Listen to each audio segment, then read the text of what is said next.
Boa noite para você que acompanha o Bahia Notícias nas redes sociais e também no próprio site. Sejam bem-vindos à edição dos destaques do BN na tela desta quarta-feira, 18 de julho de 2018. Começamos com uma informação que aconteceu até próximo da redação do Bahia Notícias, nas proximidades do Salvador Shopping. Um suposto assaltante foi baleado depois de entrar em confronto com uma possível vítima dessas tentativas de assalto. Segundo informações da Polícia Militar, o homem estava cometendo crimes na região armado e uma pessoa próxima atirou e ele foi atingido. Não há informações sobre o estado de saúde da vítima, da pessoa que recebeu o tiro, né? E também não há informações sobre quem foi que atirou. Aí eu vou aproveitar e vou fazer uma explicação que normalmente as pessoas têm dúvidas sobre o porquê o jornalismo usa suposto. Porque nós não tivemos a informação oficial de que era um assaltante e de que houve uma tentativa de assalto ou troca de tiros entre assaltantes. A gente sabe que houve a troca de tiros, mas a gente não sabe efetivamente quem foi que atirou a primeira vez, quem atirou depois, se realmente a pessoa estava cometendo crimes. E enquanto ele não for acusado formalmente pela polícia ou pela justiça, nós temos que tratar como suposto. Agora, uma outra informação, saindo do cenário local, indo para o cenário nacional, o Tribunal Regional Federal da 4ª Região reviu a decisão do juiz Sérgio Moro sobre a esposa do ex-deputado federal Eduardo Cunha. Cláudia Cunha tinha sido absolvida por Sérgio Moro pelo crime de evasão de divisas por manter recursos fora do país sem declaração à Receita Federal. Porém, o Tribunal Regional Federal da 4ª Região, ali do sul do Brasil, reviu a decisão e condenou Cláudia Cunha a 2 anos e 6 meses de prisão. Porém, por se tratar de uma pena mais curta, ela cumprirá em regime aberto e poderá ser convertida em serviços comunitários. É a primeira condenação de Cláudia Cunha nesse processo envolvendo o esposo dela, o ex-deputado federal Eduardo Cunha. Agora vamos para o resultado de uma pesquisa eleitoral do Instituto Paraná Pesquisas, que foi realizado no estado de São Paulo. Apesar de não ser uma pesquisa de abrangência nacional, São Paulo é o maior colégio eleitoral, por isso tem uma grande repercussão as pesquisas que apontam algum tipo de tendência no estado de São Paulo. O levantamento traçou 2 cenários. Um primeiro cenário com o ex-presidente Luiz Inácio Lula da Silva como candidato e um segundo cenário sem Lula como candidato.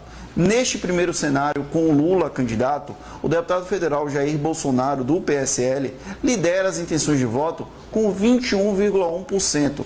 E, na sequência, o ex-presidente Lula aparece com 21% das intenções de voto. É mais do que empate técnico, já que a pesquisa tem margem de erro de 2 pontos percentuais para mais ou para menos. Porém, além de Lula e Jair Bolsonaro, o ex-governador de São Paulo, Geraldo Alckmin, também aparece com uma pontuação expressiva neste cenário.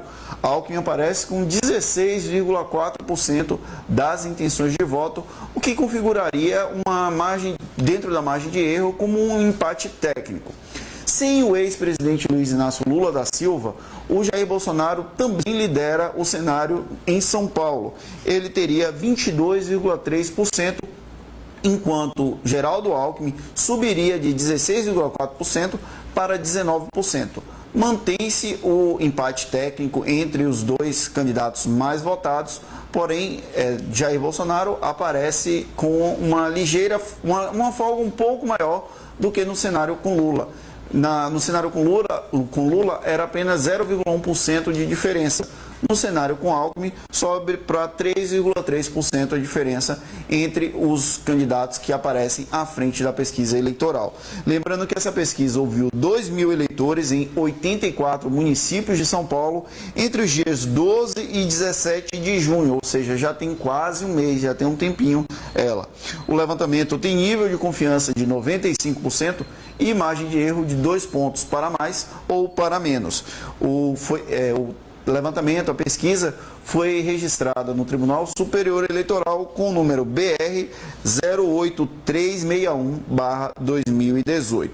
E encerramos o BN na Tela desta quarta-feira com uma informação positiva, com uma boa notícia, na verdade.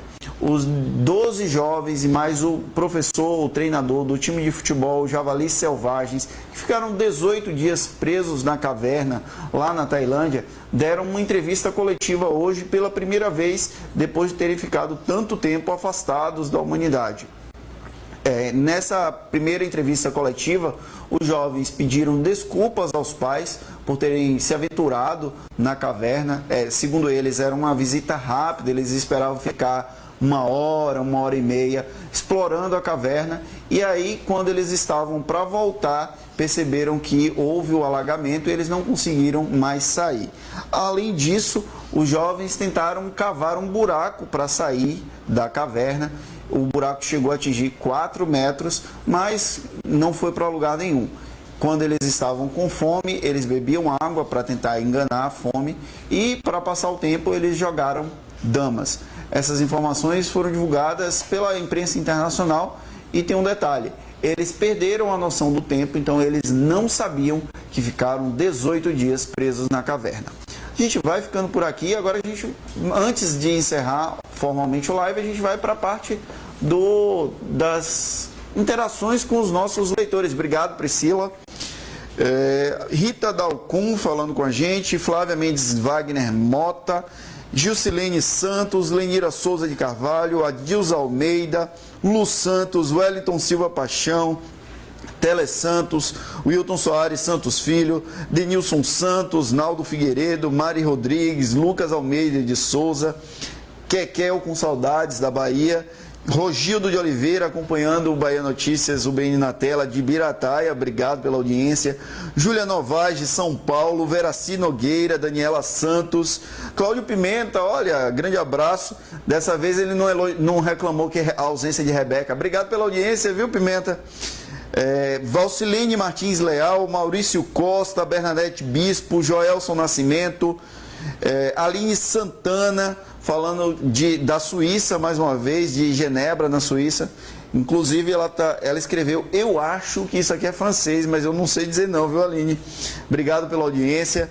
Rubem Júnior, de Cícero Dantas, Dora Santana Alves, Sandro Alves, de Pedreiras, no Maranhão. Olha, a audiência de longe. Ele pediu para mandar um alô para Luciana de Pedreiras lá. Quem será a Luciana? Depois ele conta pra gente. Dalva Ribeiro, Antônio Rosário Filho, Tony Santos, Jaida Brito agradecendo pelas informações. Dalva Ribeiro com saudade da Bahia. E Romenil Santos, que está ajudando a gente com o áudio. Valeu, Romenil. A gente vai ficando por aqui. Tem mais 3 pessoas: Mari Santos, Nício Flores, Antônio Rosário Filho de Macaé.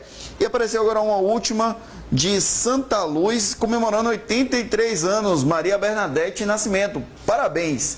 Nós ficamos por aqui com esta edição do BN na Tela, dessa quarta-feira, 18 de julho de 2018.